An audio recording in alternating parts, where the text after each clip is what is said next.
choice of boxing, 10 rounds scheduled in the heavyweight division, and it will be for the WBO NABO Championship.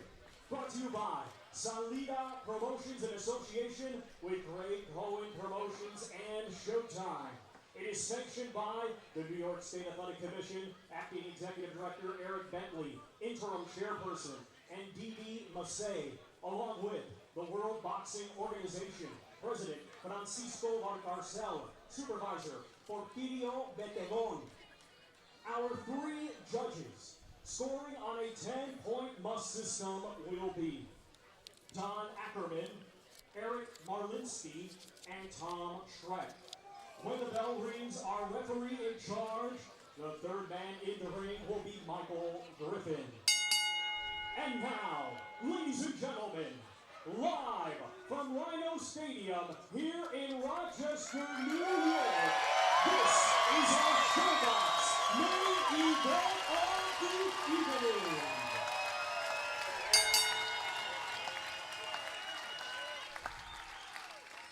Introducing to you first, fighting tonight out of the blue corner. He's wearing black with red and weighed in at 237 1/4 pounds. Fighting out of New Orleans, Louisiana, by way of Douala, Cameroon, he brings a professional record consisting of 18 wins, 5 defeats, 1 draw, with 10 wins coming by way of knockout. Ladies and gentlemen, please welcome Big Fred Kassi. And his opponent across the ring in this main event, fighting tonight out of the red corner. He's wearing gold and white and weighed in at 296 1/2 pounds. Hailing from Brooklyn, New York, he is undefeated with 17 wins. 1 draw with 15 of his 17 wins coming by way of knockout. Ladies and gentlemen, here is the reigning WBO NABO Heavyweight Champion, Jarrell, Big Baby Miller.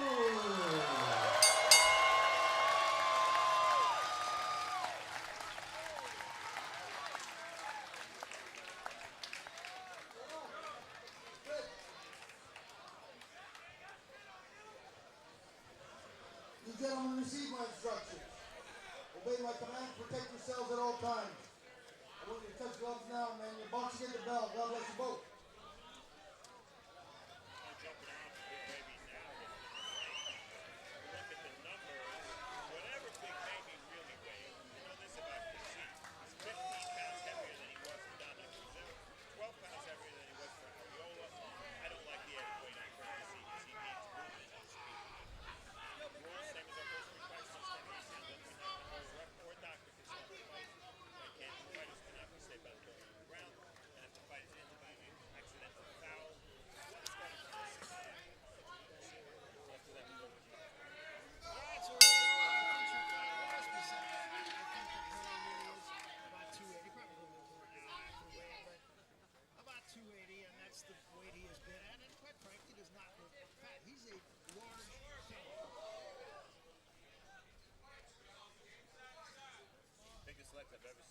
Huge legs. Can you imagine kicking you with them legs when he used to be a kickboxer? Amateur experience, Jarrell Miller had only 11 amateur bouts because he was a kickboxer. Right, Kassi started boxing at age 18. He didn't have very many amateur fights either. And the pro experience, you see that Kassi turned pro well before Miller. Hasn't really had that many more fights, though. Only 6 more fights in 6 years. I want to try to work the jab early. Kassi the busy over 2 early on in this fight. Kassi fighting out of the southpaw stance, but watch him when he backs up, he'll switch at times. Let's see if he switches. There he is. He just switched back. Now he's right-handed. Now he's left-handed. Now he's right-handed again. Yes. Been around a lot. That's why he's a good test for Miller. 237, Kassi is not a small man. Doesn't he look like a small man? He does. It's like a middleweight against the flyweight. Left hand slipped in by Kassi. Miller was not yet throwing the right hand. Kassi has a lot of awkwardness to him. Let's see how Big Baby's going to deal with that.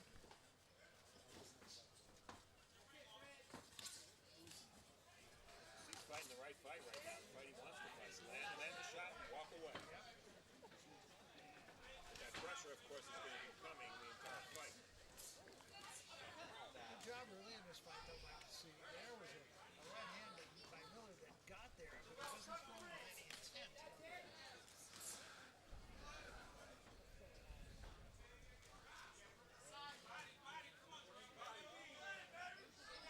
Haven't seen Miller's jab.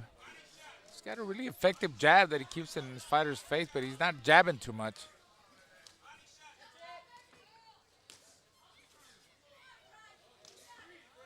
Kassi doing a pretty good job here in this first round. Staying busy, working well.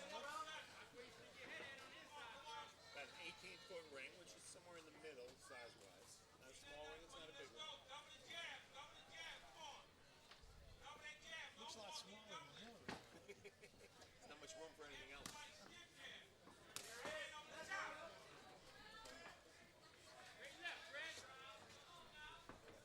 Well, we don't know what's going to happen in the rest of this fight, but I think in round one you saw why Kassi was considered such a difficult.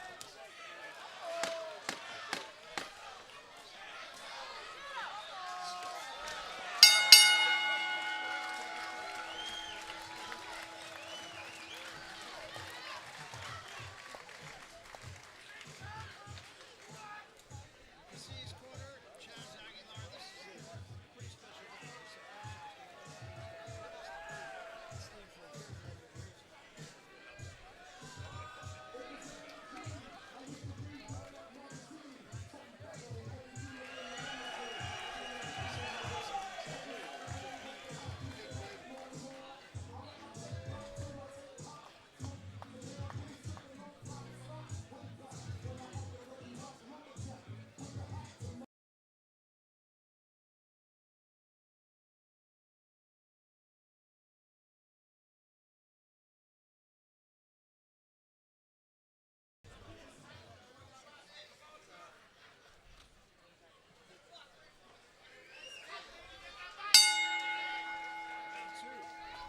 Scheduled for 10. You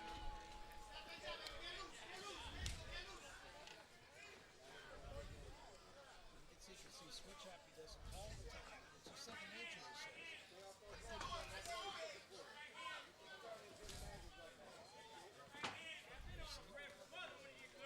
Hey, he does it so subtle when he switches. You don't notice. Really experienced fighter, you have to time him when he does that. So far, he's given Big Baby some problems with that movement. A lot of problems, actually. Dominic Brazil had a lot of success against Kassi late in the fight by going to the body. Big Miller would be wise to do the same. Especially now, early. Early in the fight. Right, Brazil did it late in the fight. Take away some of that movement if he pounds the body. Right now he's having trouble with Kassi's style, there's no doubt.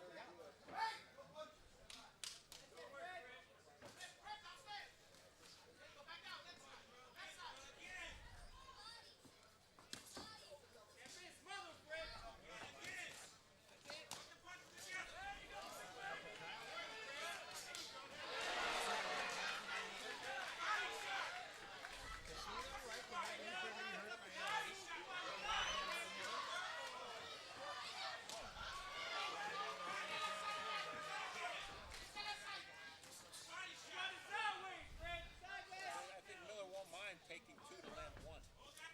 When he gets in position to land that one heavy shot. Well, he has no choice. He's got to take risks like that with a fast, awkward guy like Kassi. It is amazing. I mean, look at Kassi. This guy's 337 pounds, and look how small he looks. Yeah.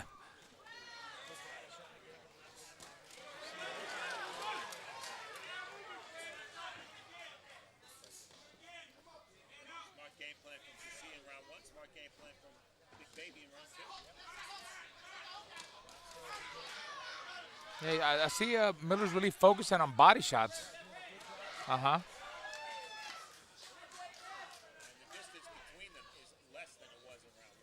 He's closing that gap faster.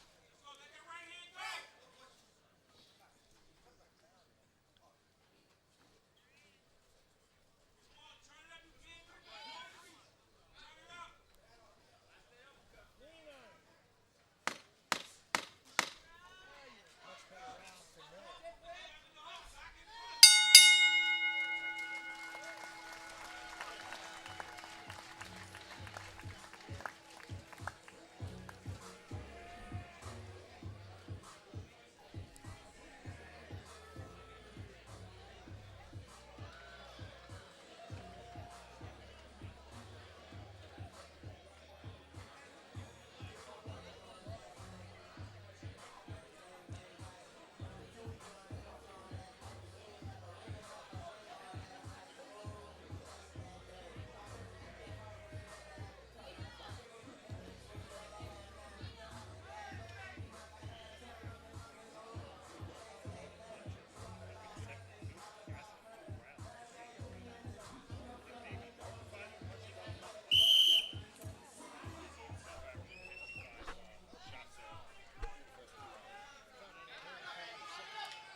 Himself and Ariola and Brazil is that he's more athletic than they are.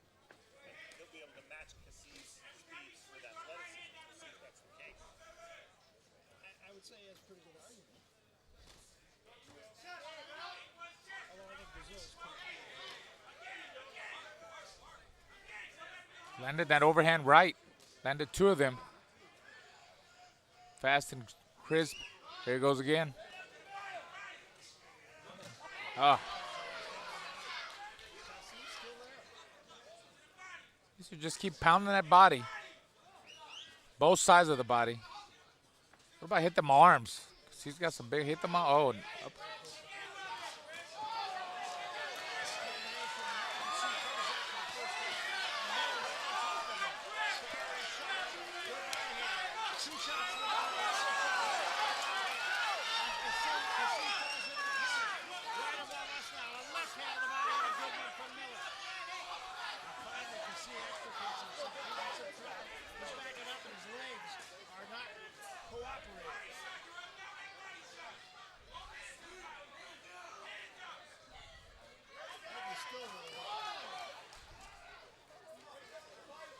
Good body work from Miller. One way to go in this round, too. Because Miller's a body puncher, the shots are going to keep on coming. Yep. It's very explosive, very agile. Yeah. 1, 2, 3, 4, 5, 6, 7, 8, 9, 10. 1, 2. Backing close to the ropes, didn't quite get on them that time. Tries to tie Miller out. You're right about Kassi's legs, Barry, because he's not spinning off the ropes anymore. He's standing. You can see it's still kind of rubbery every time Miller pushes him back. Well, the way Miller throws combinations, he doesn't let you recuperate. He tags you with one shot, your other shot's going to 1, come. 2, Because 3, he throws 4, combos. 5, He throws 6, combinations, 7, not 8, just single 9, shots. 10. I'm giving you a count, Fred. 1, 2, 3, 4, 5, 6, 7, 8, 9, 10. 10, 9, 8.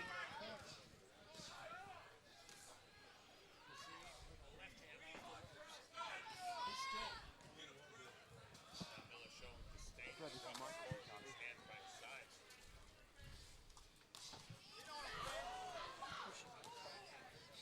1, 2, 3, 4, 5, 6, 7, 8, 9, 10. Oh, he senses. It's a matter of time the way this round went. 1, 2, 3, 4, 5, 6, 7, 8, 9, 10. 1, 2, 3. RF 1, 2, 3, 4, 5. RF 1, 2, 3.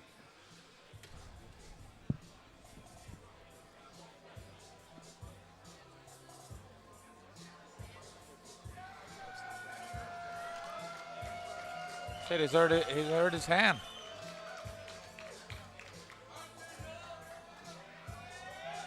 Well.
Keith, is this on? You hearing? The IP? Okay, yeah, we're good. You know, like I said, Miller, you know, he's very agile and he's pretty explosive. He's fast for a heavyweight, and he doesn't let you recuperate. You know, it's not like he's throwing just single shots. You know, he throws 3, 4 punch combinations, so they're always big shots are always coming, and he keeps that intensity going. He just keeps throwing punches like that, and Kassi never recuperated. I think it was you know, only he knows if his hands really hurt, Barry. Not sure, but I think it was just a matter of time because, yeah, he felt he knows what, you know, he knows what he felt, and Baby Miller he took his time. He's very cool. He also sensed it that he needed maybe another round, 2 rounds. He had a good momentum going. He wasn't really loading up. He was just breaking them down slowly, doing his work, like he is right here. Yes. After about the first minute of that round, I thought Kassi's legs were going. I think his heart was gone too. Maybe more than his legs. Yes. You can see this is just another case of stalking him. Kassi was going backward. He was getting the ropes most of this round. And again, it was only a question of time. I don't think Miller ever really squared him up and had that one defining punch. But as you pointed out, he just kept looking down the course of time. Yeah, and you can see Miller there. He started getting really confident, just walking up to him, using his strength, his body strength, his power, making him miss. Look at him. He's real relaxed right there. And just chopping him down. And I don't think it was a tainted victory in any shape or form for Big Baby Miller. I think this was going to be all a question of time, and just the fact that he had to stop because of a hand injury. I don't think that's incidental to the outcome of the fight. Let's go to the center of the ring. Thomas Crawford. Ladies and gentlemen, after 3 completed rounds of boxing, the blue corner has advised our referee in charge, Michael Griffin, to stop the contest due to an injured right hand. Therefore, your winner by way of technical knockout, still undefeated, and the WBO NABO heavyweight champion, Jarrell, Big Baby Miller. Jarrell Miller, I'm not sure he will be completely satisfied with the win, but you know what? He's going to take it. He's ready to eat another hamburger right now, and we're going to have an opportunity to talk to both fighters. We're going to get a chance to talk with Fred Kassi and see exactly what did happen with his hand. Steve Farmer is up in the ring and trying to get with Kassi, and he is right now. Let's go to Steve Farmer. Steve? All right, Barry, thank you. Fred, can you explain what the injury was and when you first felt that your hand was hurt? The first round, first of all, I hit my tongue, and then for the second round, and then I hit him. I don't know where it was, and then I feel a shock. Every time I hit, I feel my neck go shocking right here. I couldn't, you know, being a big guy, you can't fight him with one hand. So it was in the second round that you really felt that you couldn't continue. Yeah, really. See, I tried to push through. My coach said, you know, I definitely wanted to keep going, but figured out dealing with a guy bigger than you need more strength, and that's why I couldn't continue. I didn't want. He took control of the fight in the second round, second and third round. He was very effective. Was that because you couldn't use your right hand the way you wanted to? Use it. I tried to use it every time. That stopped me. And like I said, fighting somebody over 50 pounds heavier than you, make it hard. You need all your weapons to use it, you know. All right, Fred, we'll continue. Good luck, and I hope your hand is okay. Thank you. All right, and Steve Farmer will now make his way over to Jarrell, Big Baby Miller, and he's with him right now. Steve? Surprised how it ended? Yeah, most definitely, because the wait was so long before we got in the ring. Like I was sleeping and then wake up again. So I know for a fact it's going to take me about 3 to 4 rounds to wake up and start getting the momentum, start getting his timing down. As you can see, the third round right in front of his face, I made a missed shot. But at the beginning, my legs were a little bit kind of slow. But it took me a while to warm up. I know once I warmed up and my wind kicked in, I was going to start catching him. The first round, I think I scored for Kassi. Yeah, I would too. He was hitting you with shots. Yeah. What was the difference? What did you do differently starting in round 2? Because you took total control Yeah, at that point. Usually I start using my jab. And I say, you know what? My legs are not good yet. Let me put some pressure on them, warm my legs up. I might get hit with some shots, but I love getting hit. No matter, get hit a little bit. So on my corner told me, listen, the first round was a little slow. Pick it up. So the second round started coming a little more, started hitting to the body, hitting to the head. And I knew once the third or fourth round hit, I started getting his timing. I could hear his breathing on my shoulder. Like, he's really getting tired. And I know once I start putting the weight on him, it was going to be a problem. The fact that he did retire in his corner with an injured hand, does that, in your eyes, take anything away from this? You seem to be en route to probably a stoppage win. Yeah, I was going to get a stop anyway. People, you got to have heart, bro. Deontay, take my hat off to him. I still want to break his jaw, but he fought with a broken hand. He's a champion. That's what champions do. So if he really wanted to continue, I think he got to still continue a couple rounds. But he knew that eventually I was starting to catch. I was in the face making him a shot. That just broke his confidence. So that's what happened.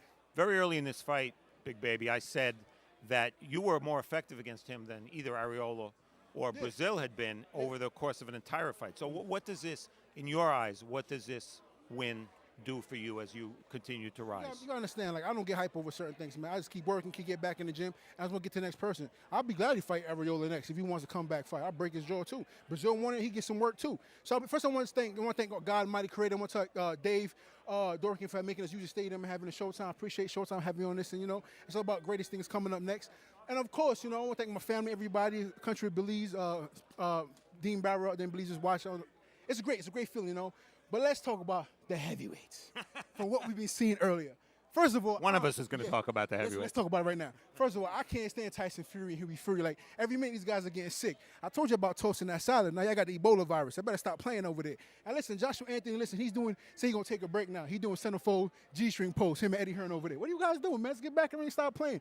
And Deontay Wilder, first of all, if he sneezes too hard, he break a finger. He always breaking something. He's fragile as hell with his tooth-bare legs. But I got something for you suckers. You keep talking about my weight, I'm going to bunch you on your jaw. This is coming. Just wait. Big Baby's here. Big Baby, never shy of words. Never. Next year, we might see him in with one of those 3 heavyweights. You know, baby. Back to you, Barry. All right, thanks very much. Well, the fact is he comes away with a W. He gets his knockout. That's what he said he wanted. True enough, he didn't get. He got it in kind of a backhanded way, but you had an idea it was coming anyway. Oh, absolutely. I mean, and he keeps backing up his mouth. He talks a good talk, and he did what he had to do. And you saw, regardless of the outcome, I think Kassi kind of sort of quit in the corner. He said he hurt his hand. We don't really know. Only he knows. But he knew that he was coming. He was coming at him, and he knew sooner or later he was going to get overpowered, and that's exactly what Miller did. You always talk about Jarrell Miller, and the fact is he did. He broke him down. You always talk about breaking a guy down. That's what he did tonight. Very intelligent. He took his time. He had a bad first round, but after that, you just saw the power, the strength, the weight. He was digging to the body, hitting both sides of the body, the arms, catching them with good jabs. And, he broke him down. He did an excellent job of doing that, and he got the win. All right, Steve Farwood has joined us here after talking with Big Baby. And once again, we mentioned this a little bit earlier, but he does everything he does with kind of a wink and a nudge, and you got to love him for that. He's a heavyweight, Barry. We judge heavyweights differently than we do other fighters. We judge them very much based on their personality, about how they react to the public, how the public reacts to them. And clearly, he has a lot of those intangibles. He still has to prove that he's a world championship level fighter. But all you can say at this point is that he's on his way. Well, that's what I was going to say. I mean, is he in the middle of the picture now, or is he still kind of peeping in, hoping to be a part of things? Well, we have a 3-headed monster at the top of the division, Tyson Fury, Anthony Joshua, and Deontay Wilder. They need guys to fight. They're not going to fight each other in the next few months. You let that marinate a little bit and you turn it into a super fight. So Big Baby, with a couple more wins, is going to be in 2017 very much poised and in position to challenge one of these guys. Whether he wins or not, of course, that remains to be seen, but he's likely to get his chance. It's a good time to be a heavyweight. Yeah, it really is. Well, it was a long night of boxing, but you know what? It was really a fun night of boxing here. Let's take a look back before we get out of Dodge, and we began our evening with Bakhtir Yubov and Kareem Mayfield. A close fight. We thought Mayfield had it. Yubov wins a split decision. And he won it, Barry, in a way that we never would have guessed in a million years. This big puncher with 10 knockouts in 10 fights, he went to volume punching. He went to movement. He outslicked him, and he won a close decision. Another close decision, Alejandro Santiago and Antonio Nieves. Again, Santiago very much the underdog, and he comes away with a draw. And the way he got the draw, he won the 10th round on Pascual Procopio's score. Procopio, the only judge that gave Nieves the 10th round. That gave him the draw. Well, the man of the night, I don't think any question about it. Mason Menard, he bided his time, but boy, when he unloaded, he unloaded. Well, in his own way, Barry, this was just as impressive a knockout as he scored against Yuri Bernardo because he wasn't necessarily dominating the fight, and he found a way to adjust and take his man out of there. And finally, in our feature fight of the evening, it was Jarrell, Big Baby Miller, all over Fred Kassi. Kassi hurt his hand, but his legs were gone too. For sure, Barry, and we'll never know what would have happened had Kassi not injured his right hand. But the fact of the matter is, with the exception of that first round, Miller was dominating en route to probably